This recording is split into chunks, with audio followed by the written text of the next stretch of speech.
লিখেছেন মোহাম্মদ আতিক হাসান আকাশ, তিনি লিখেছেন বীমা পেশাজীবীদের জন্য বীমা মেলা আছে, কিন্তু ব্যাংক কর্মকর্তাদের কি তা পালন করবে না কেন? মানে ব্যাংকের তো কোনো বীমা দিবস নেই, আসলে ওটাই বুঝাতে চেয়েছে যে আচ্ছা, ঠিক আছে, বীমার তো দিবস রয়েছে। এই প্রশ্নটাও অন্য একটা সেমিনারে উঠেছিল যে আমরা বীমা দিবস পালন করছি কেন। সরকার যে বিষয়ে মানুষের জানা শোনা কম অথচ জানা প্রয়োজন, জনগণকে সচেতন করবার জন্যই বীমা দিবস পালন করা হয়। যেখানে জনগণ জানে না যে তাদের এত উপকার আছে, ব্যাংকে তো একটা কাউন্টার খুলে দিলে হু হু করে লম্বা করে লাইন টাকা জমা দিতে আসে, লোন নিতে আসে, ওদের তো এটা জানানোর আর প্রয়োজন পড়ে না। কিন্তু বীমা সম্পর্কে মানুষে জানে না বলেই বীমা দিবস আমরা পালন করি। অধিকাংশ ক্ষেত্রে তাই শিক্ষা দিবস আমরা পালন করি, বীমা দিবস আমরা পালন করি, আন্তর্জাতিকভাবে বাবা দিবস, মা দিবস এরকম আছে। তার মানে যেখানে মানুষের যতটুকু গুরুত্ব দেওয়া প্রয়োজন কিন্তু তারা দেয় না অজ্ঞতার কারণে, সেই কারণেই আমাদেরকে বীমা শিল্প ক্ষেত্রে বীমা দিবস এবং বীমা দিবসের এবং বীমা শিল্পের সমস্ত জানা অজানা তথ্য সাধারণ মানুষের কাছে দেবার জন্যই আমরা বীমা দিবস পালন করছি। তো সুতরাং এটা আমাদের জন্য সুবিধাজনক। মানুষ আমাদেরকে চেনে না, জানে না, বুঝে না, বা যতটুকু বোঝে সেটা উল্টা বোঝে। এখন উল্টা না বুঝে যেন সোজা বুঝে, সঠিক বুঝে, এই কারণেই বীমা দিবসের গুরুত্ব সরকার উপলব্ধি করেছে বলে প্রথমে এটা খ শ্রেণী ছিল, এখন এটা ক শ্রেণীতে উন্নতি হয়েছে। আমার মনে হয় বিষয়টা পরিষ্কার আপনাদের কাছে। এটা জন সচেতনতা সৃষ্টি করার জন্য। জি স্যার, আরো একটি প্রশ্ন এসেছে স্যার, আমাদের পরপর প্রশ্ন আসছে। প্রিয় দর্শক শ্রোতা, আপনার অনুষ্ঠানটা শেয়ার করুন, অনেক বেশি মানুষকে দেখবার সুযোগ করে দিন। আর সেই সাথে সাথে আপনাদের মনের যত কৌতূহল রয়েছে বীমা দিবস নিয়ে, বীমা মেলা নিয়ে, বীমা শিল্প নিয়ে, আপনারা প্রশ্ন করতে পারেন। এবারের প্রশ্ন স্যার আমরা স্ক্রিনে দেখাচ্ছি। মোশাররফ হোসেন ফেনী থেকে লিখেছেন বীমা মেলা গ্রাহকের কি উপকার হতে পারে? আমার মনে হয় প্রশ্নটা প্রথম উত্তরেই চলে এসেছে, উত্তরটা আপনার প্রশ্নটা। বীমা সচেতনতা সৃষ্টি করার জন্য বীমা মেলা। কার মধ্যে সচেতনতা? বীমা কর্মীর মধ্যে, বীমার মালিকদের জন্য, না বীমার কর্মচারীদের জন্য, ডেস্ক কর্মকর্তাদের জন্য, ব্যবস্থাপনার জন্য? সচেতনতা আনতে হবে তো গ্রাহকদের মধ্যে।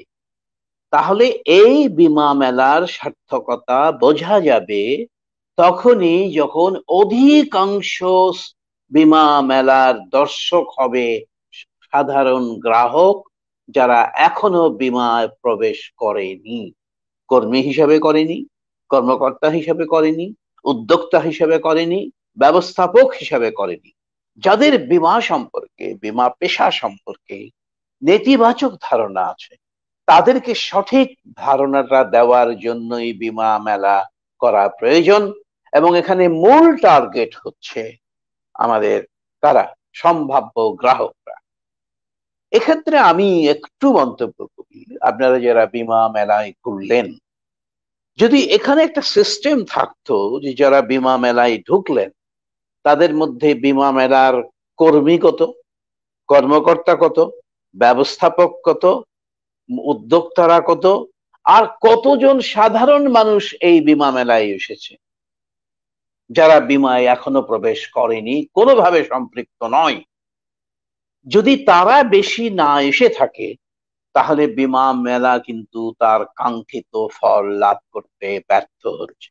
কিছুটা সচেতনতা বাড়ছে, আমাদের উৎসাহ বাড়ছে, উদ্দীপনা বাড়ছে, মানুষকে জানাতে পারছি, কিন্তু একটা মিছিল করে কি জানানো শেষ হয়ে যায়? না। আমি সেদিনে সরকারে অনেকটা প্রস্তাব দিয়েছি, তার মধ্যে এটা ছিল যে ঝুঁকি, বীমা, দুর্যোগ ব্যবস্থাপনার উপরে একটি ডেডিকেটেড টিভি চ্যানেল করা দরকার, যারা 24 ঘন্টা বীমার উপরে প্রচার করবে, ঝুঁকির উপরে করবে, দুর্যোগ ব্যবস্থাপনার উপরে করবে, প্রকাশ করবে। খালি কি বক্তৃতা দিবে? না।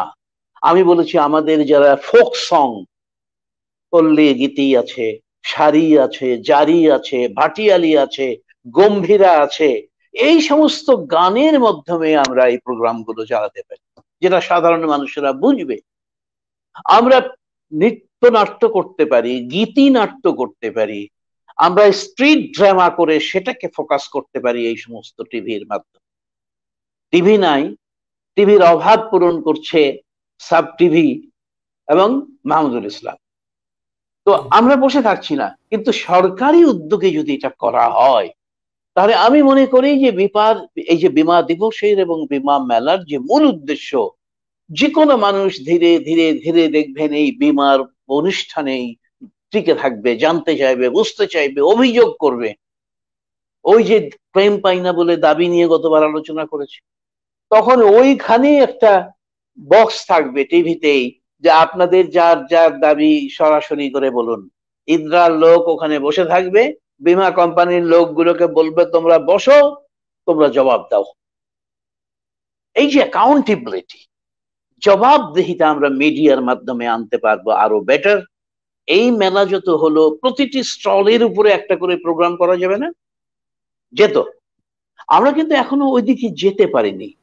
বিমা দিবসের এবং বিমা মেলার যে মূল লক্ষ্য, আমরা কিন্তু সেখানে যেতে পারিনি। আমরা শুধু একটা পদক্ষেপ নিয়েছি, কিন্তু এই পদক্ষেপে যদি আমরা যে আকৃষ্ট করতে যাই সাধারণ জনগণকে, সাধারণ মানুষকে, আমলাকে, সাধারণ কামলাকে, রাজনীতিবিদদেরকে, জনপ্রতিনিধিদেরকে, তাহলে এরকম একটা টিভি, ডেডিকেটেড টিভি চ্যানেল বা একটা ডেডিকেটেড রেডিও স্টেশন চালু করা সম্ভব।